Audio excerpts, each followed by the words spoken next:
Shalom, and welcome to Tov, the Jewish news channel. My name is Ruchi Avital, and today we have a very special guest. Our guest is Rawan Osman, and she has a very, very special story to tell us. Shalom, Rawan. Shalom. Thanks for having me. Thank you so much for joining us. I'm very, very excited to have you here, and I really want to share your story, your very, very unique story with our viewers and with the world. So you are Lebanese? I'm half Lebanese, half Syrian. I grew up, or I spent the first 18 years of my life in Lebanon through several wars with Israel. And I lived in Damascus, in Saudi Arabia, in Qatar, in France, in Cyprus, and now I've been living in Germany for 11 years. And you were raised in what kind of home? Secular, middle class, so religion was irrelevant. My parents are Sunni and Shiite. If they married, then religion wasn't so relevant. And they sent us to... In other words, if a Shiite woman or man marries a Sunni woman or man, that means that's not an important issue. Yeah, they are secular, and they sent us to a French Catholic school in Lebanon. That is why my Syrian father decided to live in Lebanon, because the education is much better than it was and still is in Syria. So we grew up celebrating every holiday, whether Muslim or Christian. And as I said, religion wasn't relevant. The only thing everybody agreed on is their hatred of the Jews. That's reminds me of there was once a stand-up comedian who had a whole routine about that during the one of the wars in Lebanon, where he said the Druze hate the Christians hate the Muslims hate the Druze, and everyone hates us. So that's exactly it. Yeah, that was my childhood growing up. They all, I grew up I was born in the 80s, and my parents witnessed the Lebanese Civil War. Sectarianism is still like a malady. It's a problem that was never uprooted or dealt with in Lebanon. Nevertheless, when they sit down and celebrate holidays, they can get along, those who got over their differences. Nevertheless, everybody hated the Jews and Israel. And it's quite easy growing up in Lebanon. Why wouldn't you hate the Israelis? If you would live there, you would not be fond of Israel or the Jews, especially that the Israeli narrative or the Israeli voice is omitted from our existence.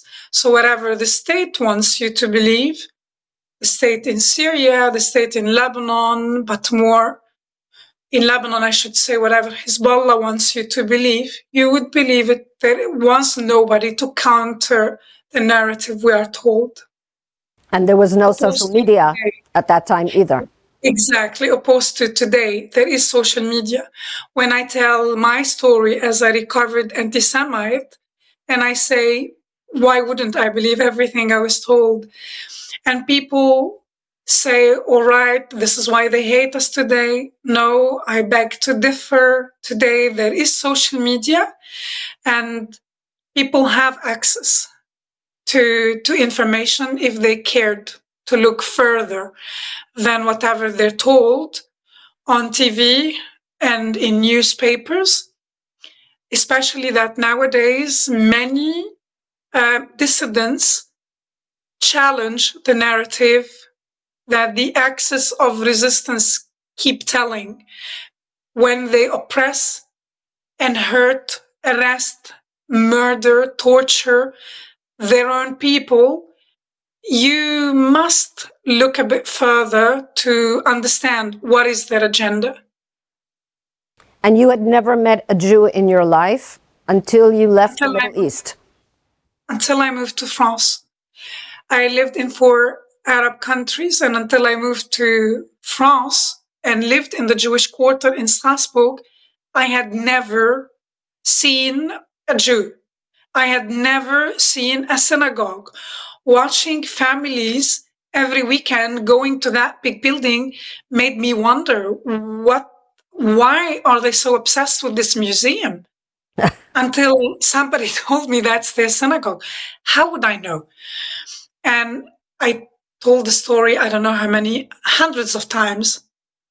The first time I saw Jews, or I recognized that they were Jews because they were 4 ultra-Orthodox Jewish men, I had a panic attack. And I'm a fearless type. I was embarrassed. I had to understand why I panicked. And that was the first and the last panic attack I ever had. And I realized, after thinking about the incident, that I panicked because for the first time in my life, and I was 25, 26, for the first time in my life, I was sharing the same space with a Jew, the enemy. And how did you get over that panic? How did you learn that the situation was somewhat different than you had been taught? Well, first of all, I was trying to help myself calm down and breathe. And I looked at myself in the mirror and I was so embarrassed because I was red and sweaty. And I had left my stuff in the grocery store where I saw the men. And I ran out, crossed the street, went up to my bedroom, 3rd floor, and locked the door. Can you imagine? And I thought, like, they didn't even look at me. Nobody was following me.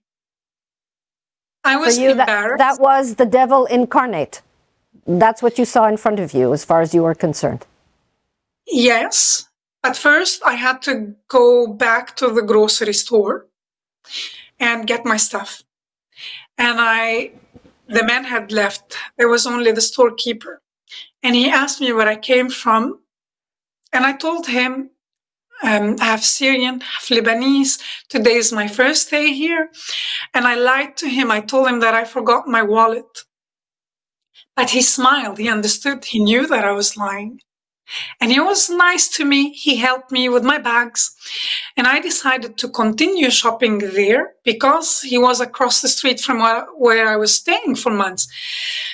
And I think in retrospect, thinking about it years later, I think that day he converted me from an enemy to an ally through kindness. Had he reacted differently, had he asked me to leave, to never come back, that would have changed my life. So first of all, he was nice. Second, nobody looked at me. I wasn't chased out of the store. And I sat down over months. I was staying in an old house and the windowsills were very wide. So I sat on the windowsill and watched those Jews. And I realized I didn't know that some Jews covered, like some women covered their head, that they dressed modestly. I didn't know much about them, whether religious or secular. And I realized that the Jewish quarter in France meant there were Jews living there. It was filled with Jews, opposed to the Jewish quarter where I worked in my early 20s in Damascus, where there were no Jews. And same applies to the Jewish quarter in Beirut. There are no Jews. In Europe, there were Jews, and they seemed quite friendly and nice to me. And I was thinking maybe the Jews in Europe were friendly and the wicked ones are those who live in Israel. And I wanted to know. First of all, I realized that my perception of the Jews in Israel was shaped by the Secretary General of Hezbollah, by Hassan Nasrallah. Everything I knew about Israel, I heard from him and I believed him. So I started there. I started reading about Hassan Nasrallah and the history of Hezbollah, the history of our region. And I had access to uncensored information in France. And I give an example, especially to the young ones who don't understand what I mean by uncensored information in Europe. And I tell them that Wikipedia is banned in Turkey in 2024. So what we saw on the internet was censored. And watching the early videos of Hassan Nasrallah opened my eyes. Watching or coming to realize that Hezbollah was one of the militias that fought against other Lebanese during the civil war, against other Shia. And they told their agenda, and it had nothing to do with Lebanon. Coming to that realization filled me with anger, because I realized we've been lied to. And all those who lost their lives in vain. What we were told at school, that the Jews came from Eastern Europe and stole Palestine, implying Palestine used to be a country with specific political borders, is not true. Had the Arabs accepted to share the land with the Jews, all these senseless wars could have been avoided. That filled me with anger, opened my eyes, and put me on a journey of transformation, to put it this way. And how did that continue? I decided to expose the lies. I'm going to write a book, and I was really angry. And I made my first Israeli friend. I met Yossi Klein Halevi. And he told me, well, that's good. He read a few chapters, and he told me, it's really good if you want to get killed. So wow. What is your goal? What is your goal? You have to calm down. What is your goal? What do you want to achieve? And he was my mentor, for which I'm really grateful. He helped me process. The author, Yossi Klein Halevi. Author, the American-Israeli author, Yossi Klein Halevi. And we were still friends. I introduced him to my son this summer when I took my son with me to Israel. And he helped me calm down and understand why we're brainwashed and develop a goal. What do we want at the end of the day? We want to live peacefully. So what is my message for the Muslims? And I went back to university and I studied Islamic studies in Germany to understand how can Islam be updated or become compatible with this day and age. And I wanted to understand from a European or academic neutral perspective, which led me to study Jewish studies because I needed to understand Judaism and Israel, because I was seeking reconciliation, not condemnation. Mm-hmm. And that brought me to discover Judaism, and myself, an atheist who grew up between the Christians and the Muslims, and I never believed there is a God. I fell in love with the wisdom and logic I found in Judaism, and slowly I came to realize that I am a believer. And I told the rabbi who was teaching us not to convert us. Most of us weren't Jews. I told him, I'm converting to Judaism. And that's what that was my personal transformation journey. That's my gift to myself. And it's rich to say it, because I think Hashem bestowed a gift upon me when I was shown the light, when I was shown the way back home. That's amazing. That's really amazing. And you're on this journey now. It still gives me goosebumps because I'm overwhelmed by this gift. And only on October 7th, I understood why I was shown that light. I always thought, or I always felt a bit guilty, secretly, maybe a little ashamed, because why me? I'm not special. If Hashem can show me the light, why not show it to others? And what do I do with this gift? Because it comes with a responsibility. A lot of people accuse the Jews of being arrogant. what do you mean you're the chosen people? They don't understand that this mission they accept comes with a great responsibility, and they've been paying for it dearly. And this is how I perceived it. This gift comes with a responsibility. And nobody knew that I'm converting. On October 7th, I understood that I had to speak up for the people I saw great value in, and the world did them great injustice. But this injustice I've seen on October 7th shocked life out of me. And when I came to Jerusalem and I went to the Kotel, I just stood there not knowing what I should do.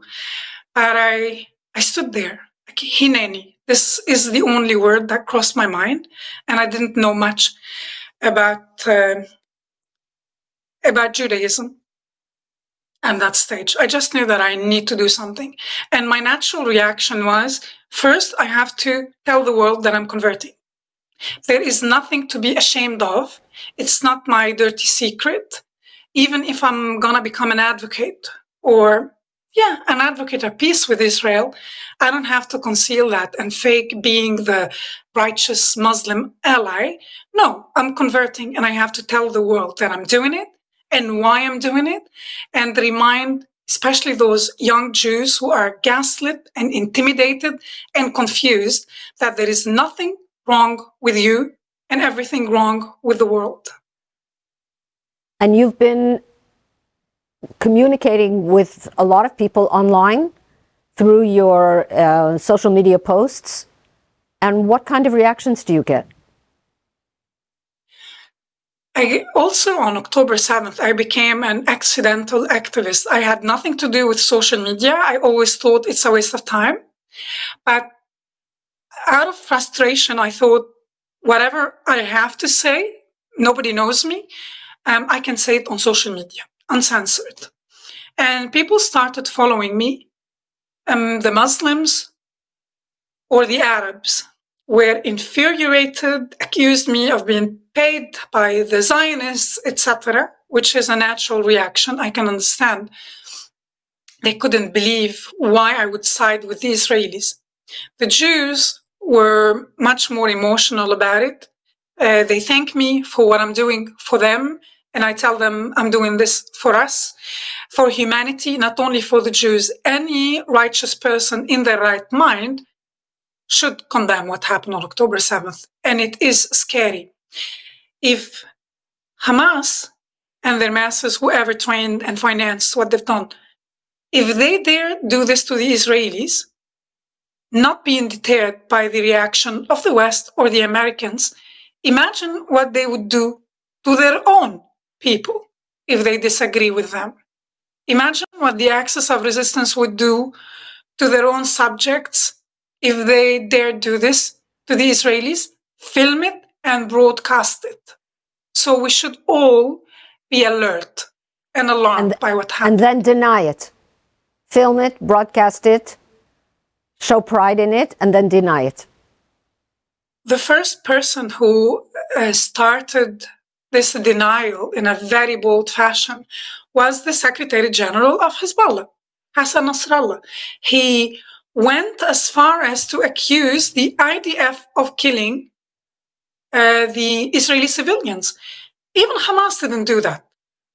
Wow. So they filmed, they shared, and the world started apologizing, denying, justifying. It's insane. Even before Israel responded, the world accused Israel. It's your fault. And no civilians were attacked, which is insane. The first and the only hostage released, the number of hostages released included elderly and children. And Hamas officials had the audacity to deny they targeted civilians. And the world allowed them. They got away with it.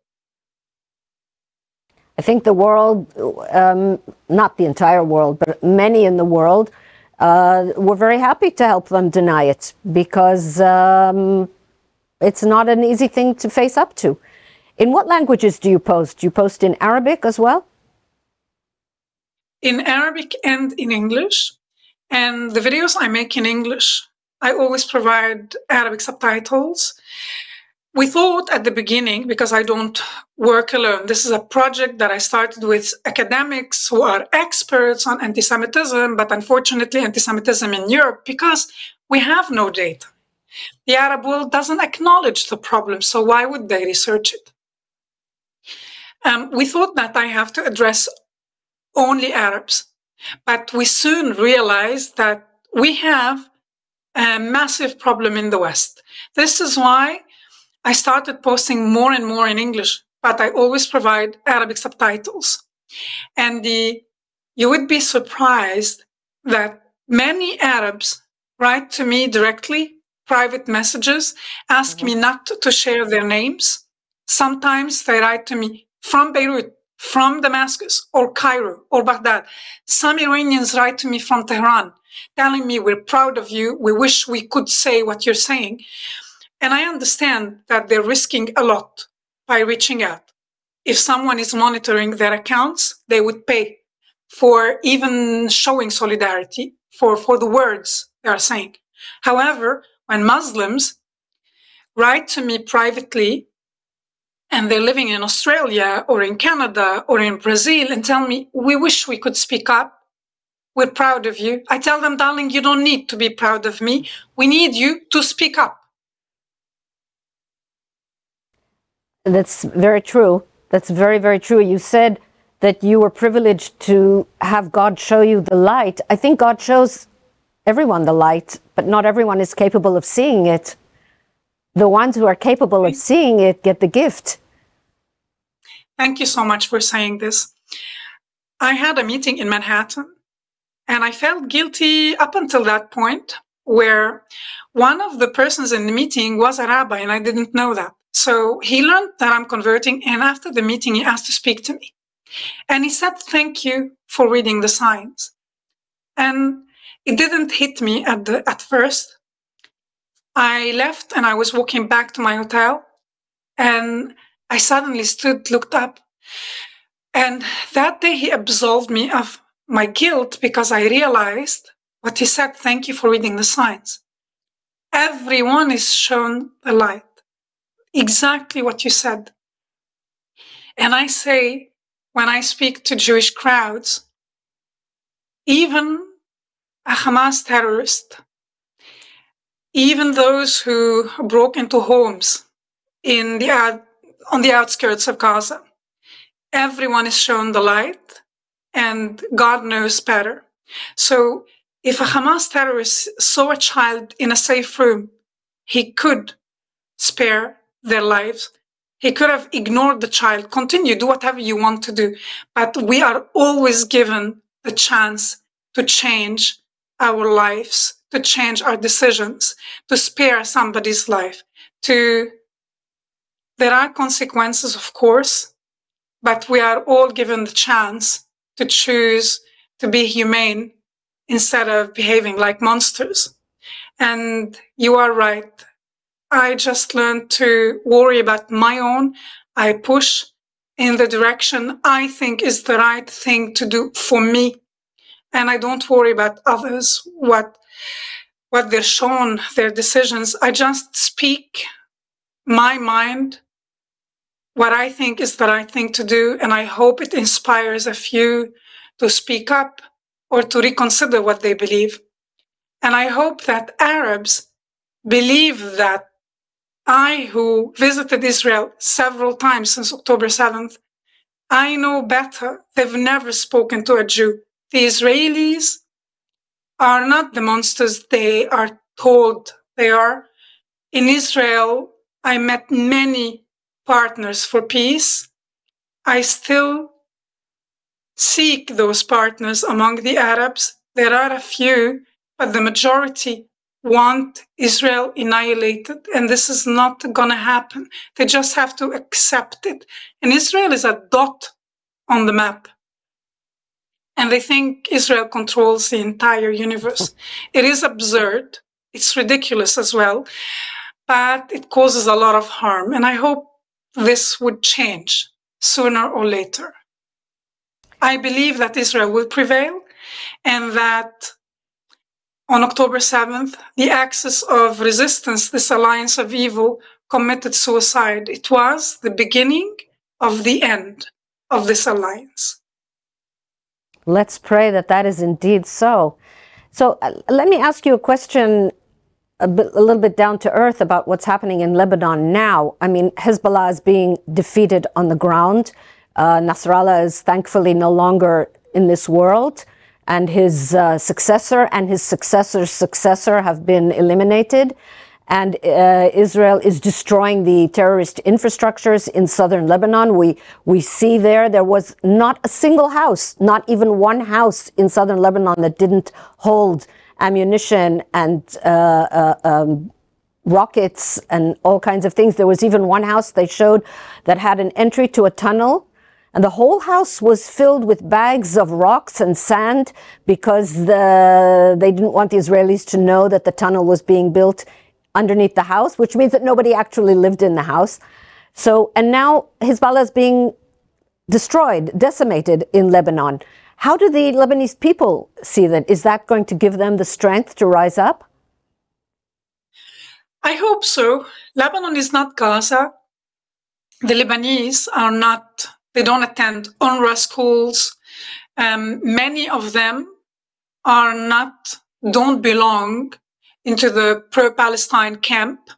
They have seen what the PLO brought upon their country back in the 70s and in the 80s. So I would say with confidence that half of the Lebanese are opposed to Hezbollah. However, Hezbollah is very well armed. They are stronger than the Lebanese army. They are ideologues, seriously nasty people. They would never stop to rape. So compared to Hamas, we should take them seriously. So the Lebanese were intimidated. They don't want to fight. They cannot fight. And strangely, the Lebanese army are bystanders. So as if Lebanon doesn't have an army, nobody's intervening. It's like a parasite that has taken over the body. Indeed. And Israel is doing everybody's dirty job. However, I hope after Hezbollah is dismantled that the Lebanese will rise to the opportunity, take back their country, because they will have to rebuild the institutions. They will have to rebuild the country. This is not an easy task. The Lebanese, they know that more than 1 million Lebanese are displaced. The Shiite regions are being seriously destroyed. The economy will suffer for decades to come, but this is their opportunity.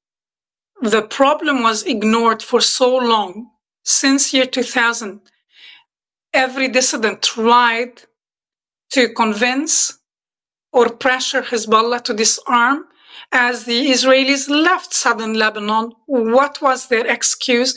Nobody could do the job, and Hezbollah, to be fair, assassinated every prominent voice, every politician, every journalist, every prominent voice speaking against them was assassinated.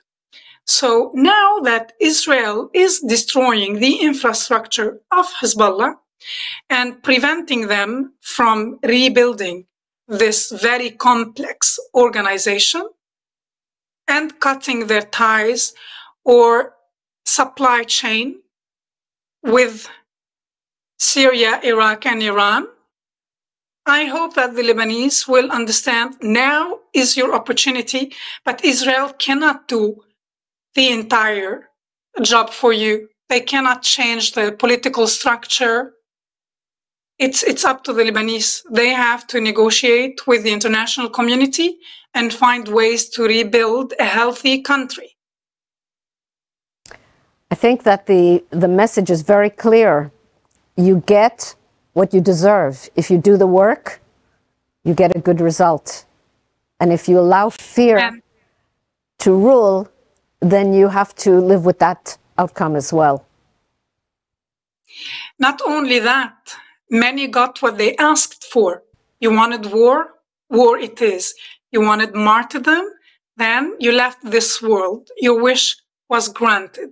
So those who are still fighting, eager to become martyrs, will become martyrs.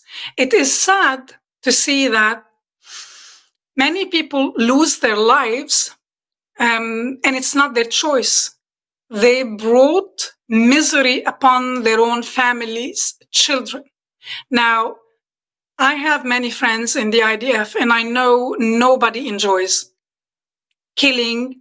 Nobody enjoys war. War is nasty. It is those who strive for wars who are responsible for those civilian casualties, whether it's the wise leadership of Hamas that wanted this war in Gaza, or the wise leadership of Hezbollah and their leadership in Iran. They wanted war, their people suffer. Hopefully, once we get rid of them, hopefully others, wiser leaders, wiser decision makers will choose a different future for their children, at least, because they owe it to the future generations. They don't have to like the Israelis. They don't have to like the Jews. They just have to be invested in the well-being of their own children, their own societies. Well, as Golda Meir said, when the Arabs love their children more than they hate Israel, we'll have peace. Thank you very much, Rawan Osman, for speaking to us. And I hope that next time you're in Israel, perhaps we'll be able to get together again. Shalom to our viewers. B'simcha gdola. Thank you to our viewers, and don't forget to support us on all our various channels, on Facebook, on YouTube, Instagram, TikTok, etc. Shalom.